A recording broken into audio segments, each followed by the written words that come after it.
आप सबको मेरा सादर प्रणाम और स्वागत है विश्व शांति दर्शन के प्लेटफॉर्म पर, जहां आप सुन रहे हैं महाभारत काल की कुछ अनसुनी और कुछ कम सुनी कहानियां।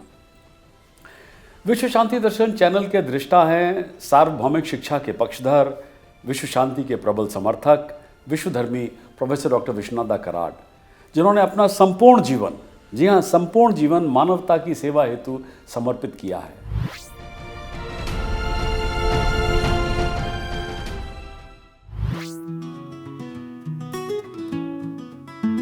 महाकवि श्री वेद व्यास की आरती सभी उतारत हैं, जिनकी लेखनी से निकला ये महाकाव्य महाभारत है।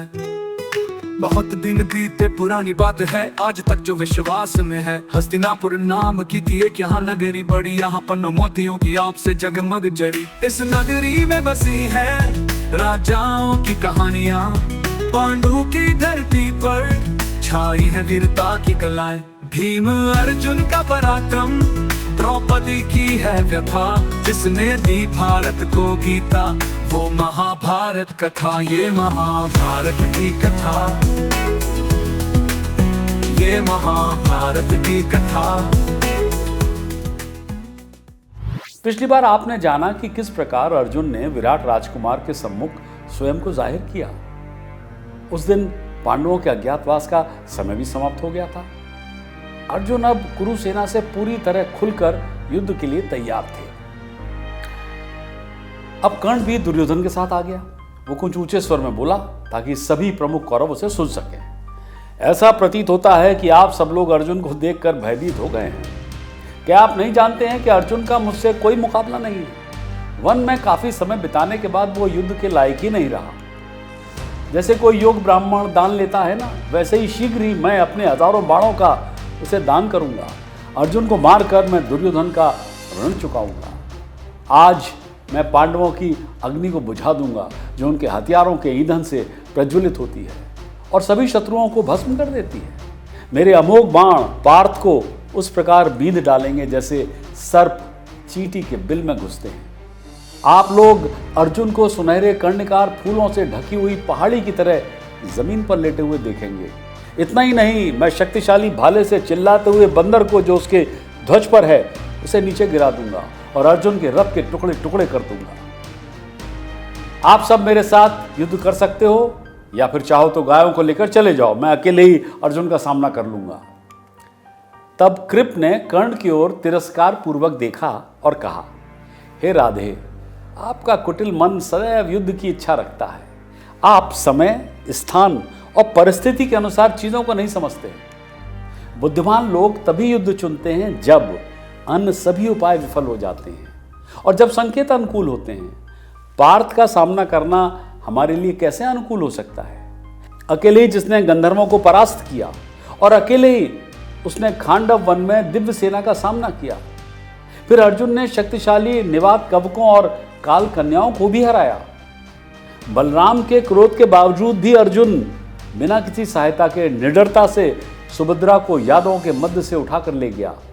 अब वो जंगल में ब्रह्मचर्य का पालन करके और देवताओं से उनके सभी दिव्य हथियार प्राप्त करके हमारे सम्मुख आया है। उधर अर्जुन का रथ कुछ दूर रुक गया। कुरु सेना ने भी रथ की दिशा की ओर मुख करके एक नुकीली संरचना बना ली। सेना के मुखिया के रूप में कृप ने कर्ण को चेतावनी देते हुए बोलना जारी रखा, जो अपने रथ पर क्रोधित मुद्रा में खड़ा हुआ था धनुष लेकर। कृप ने कहा, अर्जुन के साथ अकेले लड़ने की इच्छा रखने वाला कोई भी व्यक्ति पागल ही होगा। उस आदमी की तरह जो अपनी गर्दन पर चट्टान बांधकर समुद्र में तैरना चाहता है या जिस डाल पर वो बैठा है उसी को काटना चाहता है। हे कर्ण, तुम एक मूर्ख बच्चे की तरह डींग हाँक रहे हो। तुम अपनी उंगली से क्रोधित सांप के दांतों को तोड़ना चाहते हो, या फिर अपने शरीर पर तेल लगाकर रेशम पहनकर धधकती आग में से गुजरना चाहते हो। हो सकता है कि अगर हम दुर्योधन, भीष्म, द्रोण और उनके पुत्र सभी लोग एकजुट हों और हमारी सेना का समर्थन हो तो शायद हमारे पास एक मौका होगा। हालांकि तब भी मुझे संदेह है। इस बीच अश्वत्थामा ने अपने रथ को अपने पिता के पीछे खींच लिया। वो भी कर्ण की वाणी सुन रहा था। वो उपहास पूर्वक बोला, हमने अभी तक कुछ भी हासिल नहीं किया है कर्ण। हमने गाय नहीं ली है और हमने शत्रु को भी परास्त नहीं किया है। फिर तुम क्यों घमंड करते हो? महान वीर वो हैं जो अनेक युद्ध जीतने और बड़े बड़े राज्यों पर विजय प्राप्त करने के बाद भी आत्म प्रशंसा का एक शब्द भी नहीं बोलते। वास्तव में मौन ही शक्तिशालियों का गुण है। आग चुपचाप जलती है, देखो ना, सूरज चुपचाप चमकता है, पृथ्वी बिना कुछ कहे चल अचल प्राणियों का भार उठाती है। दरअसल शक्तिशाली अश्वत्थामा, जो हमेशा कर्ण के अहंकार से आहत रहता था, विशेष रूप से द्रोण के प्रति उसकी उपेक्षा के कारण काफी क्रोधित था। कर्ण की बातें सुनकर अपनी लंबी तलवार पर हाथ रखकर अपने रथ में खड़े होकर उसने अपने पिता की भावनाओं को दोहराते हुए कर्ण को जोर से डांटा। इस पृथ्वी पर कौन सा क्षत्रिय दुष्ट और पापी दुर्योधन की तरह धोखे से जुआ खेलकर राज्य जीतने पर गर्व कर सकता है? किस युद्ध में कर्ण, तुमने या दुर्योधन ने कभी अर्जुन या उसके किसी भाई को हराया भी है? हे दुष्ट कर्म करने वाले मनुष्य, तुमने किस मुठभेड़ में द्रौपदी को जीत लिया? जब वो रजस्वला थी और उसने एक ही वस्त्र पहना हुआ था, तब तुम लोग उसको सभा में खींच लाए। तुमने साल वृक्ष अर्थात कुरु वंश की जड़ों को काट दिया है। देखा जाए तो द्रौपदी के अपमान के लिए अर्जुन और उसके भाई तुम्हें कभी माफ नहीं करेंगे। गंधर्वों, राक्षसों या असुरों का सामना होने पर भी धनंजय कभी युद्ध से पीछे नहीं हटते।